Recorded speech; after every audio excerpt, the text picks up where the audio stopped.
오늘 하나님께서 주신 말씀 같이 좀 볼 텐데요. 마가복음 7장 28절로 30절까지의 말씀이고요. 여러분들 주보나 앞에 있는 화면을 보시고 세 절의 말씀을 다 같이 한 목소리로 읽도록 하겠습니다. 시작.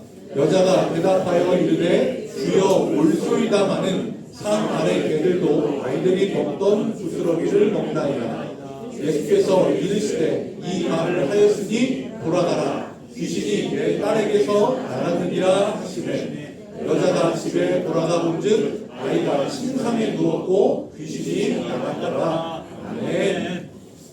지난 시간에 저희가 7장 앞부분에 바리새인과 서기관들이 예수님의 제자들이 손을 씻지 않고 음식을 먹는 걸 보고 부정하다라고 지적했던 이 말씀을 통해서 정결과 부정에 대한 이야기를 했습니다.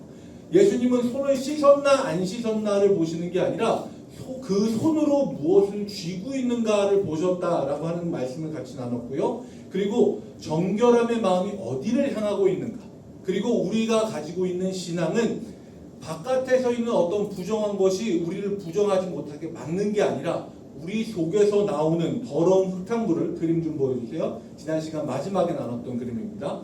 더러운 흙탕물을 십자가의 보혈 앞으로 가져가는 것이 우리의 신앙임을 말씀을 속에서 함께 봤습니다. 그리고 오늘은요, 마가복음 7장 중반부와 후반부를 통해서 예수님이 정결함과 부정함에 대해서 어떻게 대하시는지를 함께 보도록 하겠습니다. 지난 시간에 바리새인들이 예수님을 쫓아서 갈릴리까지 내려왔다가 예수님은 그들과 언쟁을 끝내시고 갈릴리에서 다른 곳으로 옮겨가시거든요. 24절 말씀을 보면 예수께서 일어나 거기를 떠나 두로 지방으로 가서 한 집에 들어가 아무도 모르게 하시려나 찾을 수 없더라 라고 합니다. 예수님은요, 두로 지방으로 가셨어요. 이곳은요, 이방 사람들의 지역이에요. 그러니까 예수님은요, 예수님이 어디를 향해서 가셨는지를 통해서 정결함과 부정함에 대한 본인의 입장을 확실하게 밝히신 거예요. 이스라엘 사람들은요, 이방 사람들을 얼마나 부정하게 여겼냐면 그곳을 여행할 때는 발에서 신을 벗지 않았어요. 그 사람들의 부정한 땅이 내 발에 묻을까봐. 그리고 그곳을 지나고 난 다음에는 발에 흙을 탁탁 털어서 그 사람들의 부정한 흙을 내 발에서, 내 신발에서 털어내 버리고 이동을 했습니다. 그 정도로 이방 사람들의 땅은 부정하게 여겨서 지나가려고도 안 했어요. 그런데 예수님은 그곳을 향해 찾아가시는 거예요. 왜냐하면 예수님은 부정함이 예수님에게 와서 예수님도 부정해지는 게 아니라 부정한 곳에 예수님이 가시면 그곳을 정결하게 하시는 분이기 때문입니다. 그리고 예수님은 그 두로 지방에 가셔서 그토록 예수님을 간절하게 기다리던 한 사람을 만나게 됩니다. 귀신 들린 딸을 둔 이방 여인 수로보니게 여인입니다. 이 여인을 보면은요, 부정함이, 그러니까 정결하지 않은 게 3중으로 되어 있어요. 첫 번째, 우선 이방 땅이에요. 이방 땅에서, 그리고 부정한 신분인 이방 사람인데 그 중에 그 딸이 부정한 영, 더러운 영에 사로잡힌 3중적 부정함이 있는 여인입니다.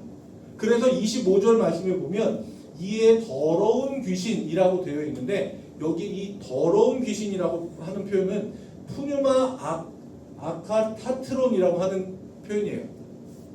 이건 뭐냐면 푸뉴마는 영적 존재예요. 그래서 하나님을 나타내거나 혹은 천사들을 나타낼 때도 이런 푸뉴마라고 하는 단어를 쓰는데 뒤에 있는 거는 부정한, 불결한, 깨끗하지 못한이에요.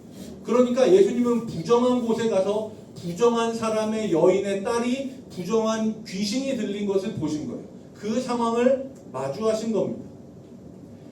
우리가 7장 앞부분에 지난 시간에 바리새인들이 저 부정한 것을 접촉하면 그것이 우리를 부정하게 한다라고 했잖아요. 근데 예수님은 그걸 부정하시죠. 이게 자꾸 부정 나오니까 이상하긴 한데 바리새인들은 바깥에 있는 무언가가 우리를 부정하게 한다라고 했지만 예수님은 그게 아니다. 우리의 속에서 나오는 탐욕스러운 생각들이 오히려 우리를 정결하지 못하게 한다라고 정리를 하셨고, 이번에는 무엇에 대해서 이야기하시냐면 더러운 영적 존재가 우리를 부정하게 하는 것에 대해서 이야기하시는 겁니다. 더러운 귀신이 들린 딸을 둔 여인이 와서 예수님 앞에 엎드려서 귀신을 쫓아내시기를 간구합니다.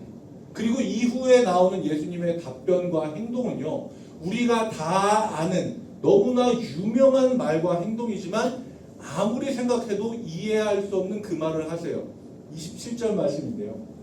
자녀로 먼저 배불리 먹게 할지니 자녀의 떡을 취하여 개들에게 던짐이 마땅치 아니하네.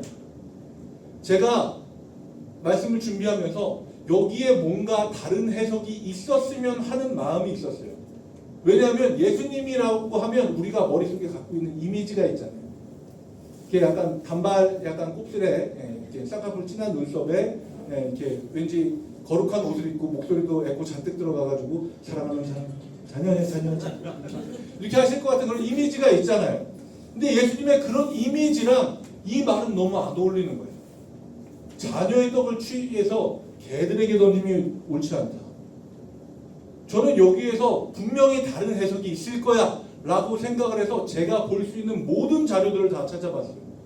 그런데 그 어느 곳에서도 단 하나의 다른 해석이 없어요. 자녀는 누구냐? 이스라엘. 떡은 은혜. 그리고 개는 이 앞에 있는 그 부정한 여인을 나타낸다라고 하는 거예요. 저는 좀 아니었으면 하고 모든 걸 다 찾아봤는데 다 똑같이 얘기해요. 그래서 좀 속상하면서 제가 이 상황에 좀 몰입을 해보니까 예수님 좀 말씀이 지나치시네 라는 생각이 들더라고요. 아니 이럴 거면서 중국당은 왜 왔어?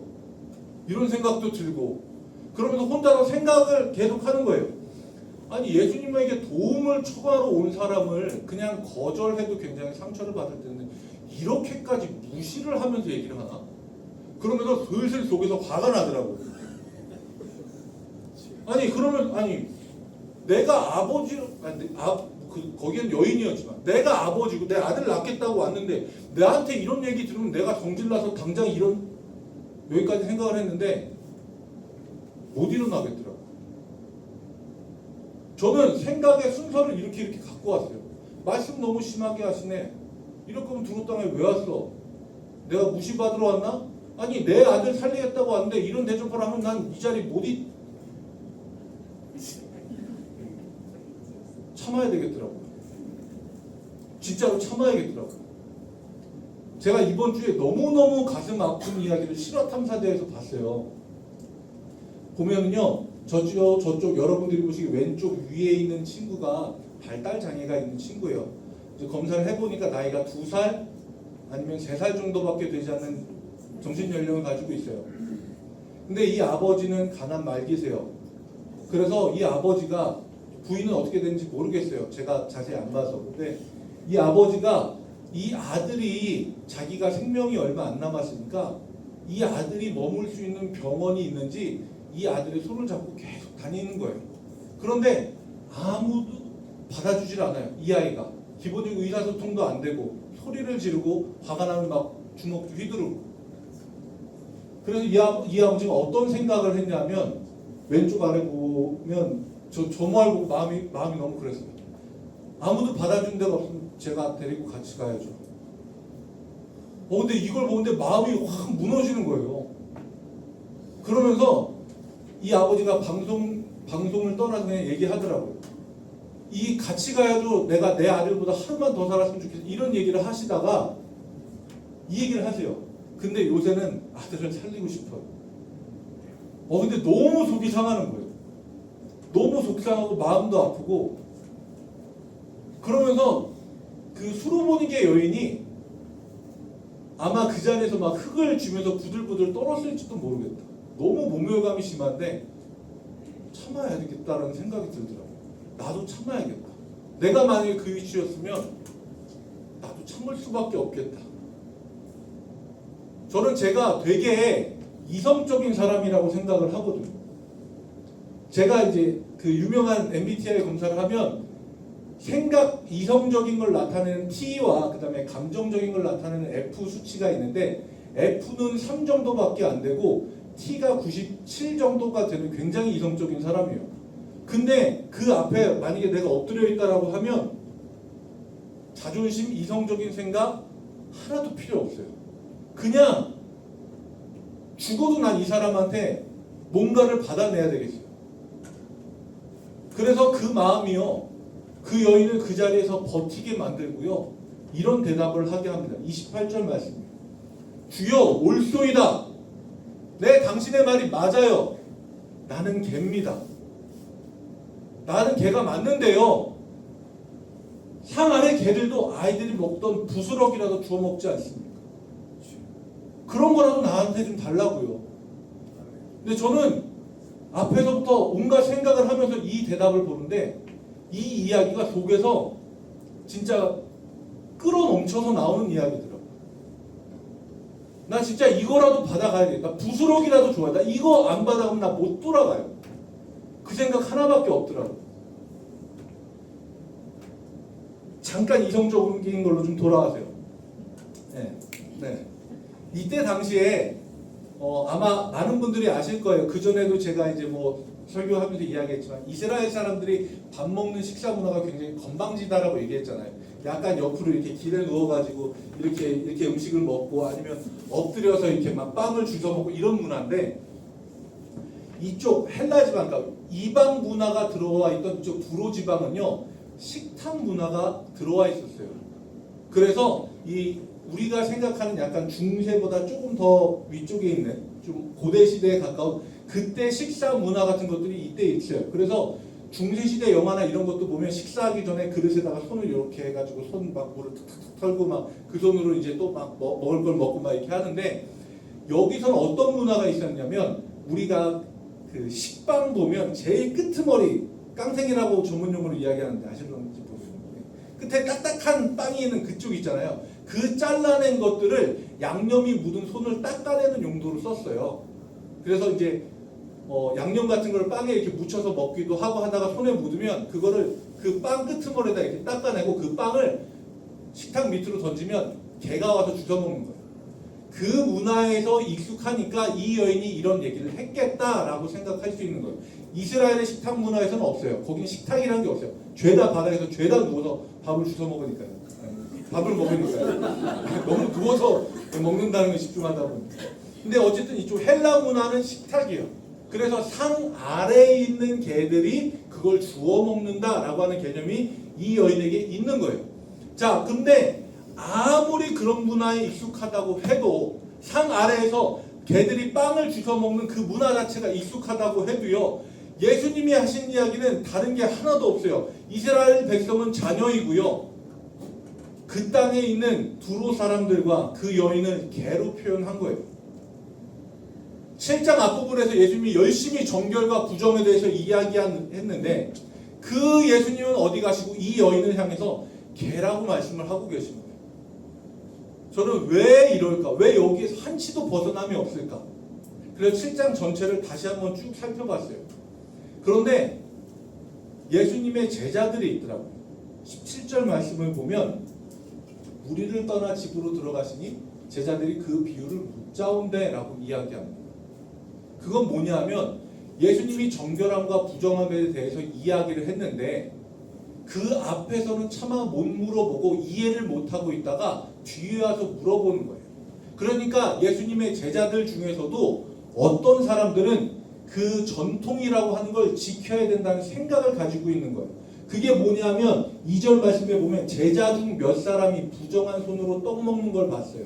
그러니까 몇 사람들은 부정한 손으로 먹고요, 몇 사람들은 손을 씻고 먹은 거예요. 누군가는 전통을 따랐고 누군가 전통을 안 따른 사람들이 있어요.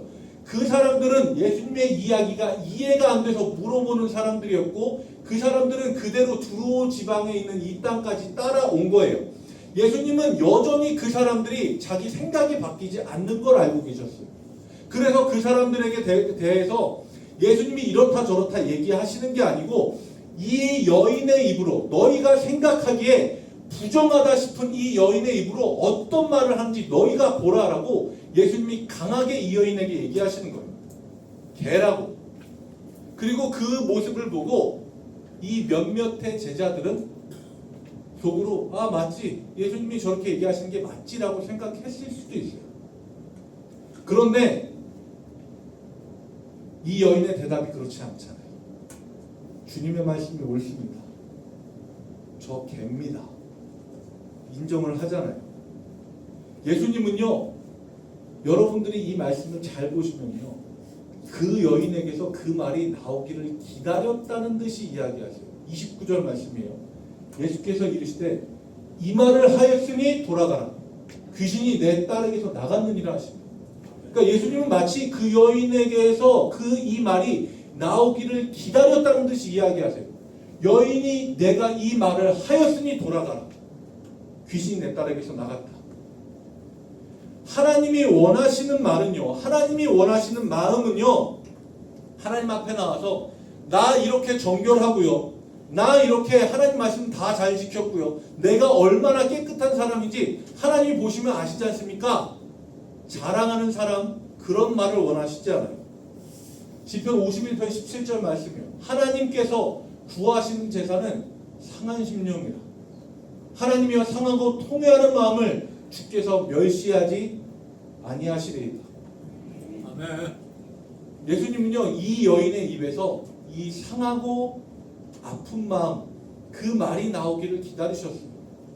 누가복음 18장에도요 같은 이야기가 나와요. 바리새인이 나오고, 그리고 그 당시에 세리, 사람들의 고리를 뜯어먹던 세리가 나와요.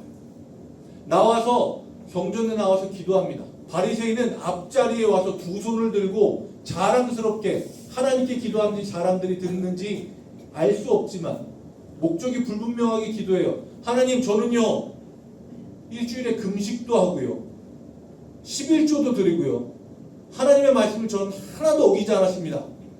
뒤를 한번 쓱 쳐다보고 저를 저 뒤에 앉아있는 죄 많은 세리와 같지 않게 해주시니 감사합니다 라고 기도해요. 세리는요 앞자리까지 나오지도 못하고 저기 제일 뒷자리에서 머리를 푹 숙이고 기도해요. 하나님, 저는 죄인입니다. 나를 불쌍히 여겨주십시오. 근데 예수님이 얘기하시는 거예요. 저 바리새인이 아니고 세리, 이 사람이 의롭다 하심을 받고 돌아갔다. 하나님은요, 하나님이 의롭게 여기시는 사람, 그러니까 정결하게 여기시는 사람은요, 내가 이만큼 깨끗합니다라고 자기 입으로 말하는 사람이 아니라 하나님 앞에 나와서 하나님, 나는 개입니다. 하나님, 나는 부정합니다. 아니요, 나는 개보다도 못한 존재입니다 라고 자기 마음을 낮추는 사람을 하나님은 의롭다고 여기시는 거예요. 예수님은요 이 여인을 극단적으로 비유하셨지만 여인은 그 극단적인 비유를 받아들였어요. 예수님께서 이야기하셨고 인정해 주셨잖아요.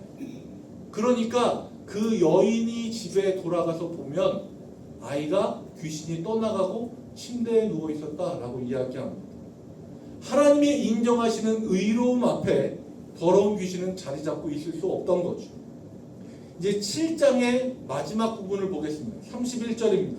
예수께서 다시 두로 지방에서 나와 시돈을 지나고 데가볼리 지방을 통과하여 갈릴리 호수에 이르시매, 7장에서는요 장소에 대한 언급을 계속하고 있어요. 처음에 갈릴리 호수였다가 두로 지방으로 넘어갔다가 다시 갈릴리로 와요. 왜 장소에 대해서 이렇게 언급을 하냐면요, 이스라엘 사람들은 장소에 따른 정결함과 부정함이 있다고 생각을 했어요. 이방 땅, 부정한 땅이라고 생각했잖아요. 그런데 예수님은 그렇지 않다라고 얘기하세요. 마가복음 7장 마지막 부분에 그들이 생각하는 정결한 땅이라고 하는 갈릴리로 왔는데 어떤 사람이 있어요? 귀먹고 혀가 굳어서 말이 잘 안 되는 사람이 있어요. 이 사람의 이 증상은요, 이 증상을 통해서 비유하고 있는 게 있어요. 제가 지난주에 말씀을 드렸었는데요, 정결과 부정은요 상태에 대한 이야기예요. 부정하니까 넌 지옥가가 아니라 부정한 상태이니까 정결하게 되어서 하나님 앞에 나가인 거예요. 그런데 하나님 앞에 나아간다는 건 뭐예요? 하나님의 말씀을 듣고 우리는 기도로 하나님께 우리의 생각과 뜻을 전하는 거예요. 소통이에요. 그런데 이곳에 있는 사람은 어떤 사람이에요? 귀가 안 들리고 입이 멈춘 사람이에요. 하나님과 소통이 되지 않는 부정한 사람이에요. 그 사람이 어디에 있어요? 갈릴리. 그들이 생각하기에 정결한 땅이라는 곳에 있어요. 이건 뭘 얘기하냐면요, 사람들이 아무리 정결한 곳이라고 생각을 해도요, 그곳에 하나님과의 소통이 없으면 그곳은 부정한 곳이에요. 사람들이 아무리 부정하다고 생각을 해도요, 그곳에 하나님을 간절히 원하고 내 마음이 이렇게 났습니다, 하나님 나를 도와주십시오 하는 마음을 가진 사람이 있으면 그곳이 정결한 곳이에요. 이스라엘 사람들이 가장 정결하게 여기는 성소 중에 지성소 그 한가운데라도요, 하나님이 안 계시면 부정해요. 사람들이 가장 더럽게 여기는 이방 땅 한가운데도요, 하나님을 간절히 바라는 사람들이 있고 그곳에 하나님이 계시면 그곳은 정결한 땅이 되는 겁니다. 여러분들 어느 곳에 계시는지, 각자의 가정의 사정이 어떻든지 저는 다 몰라요. 오픈해 주시는 분들만 알아요.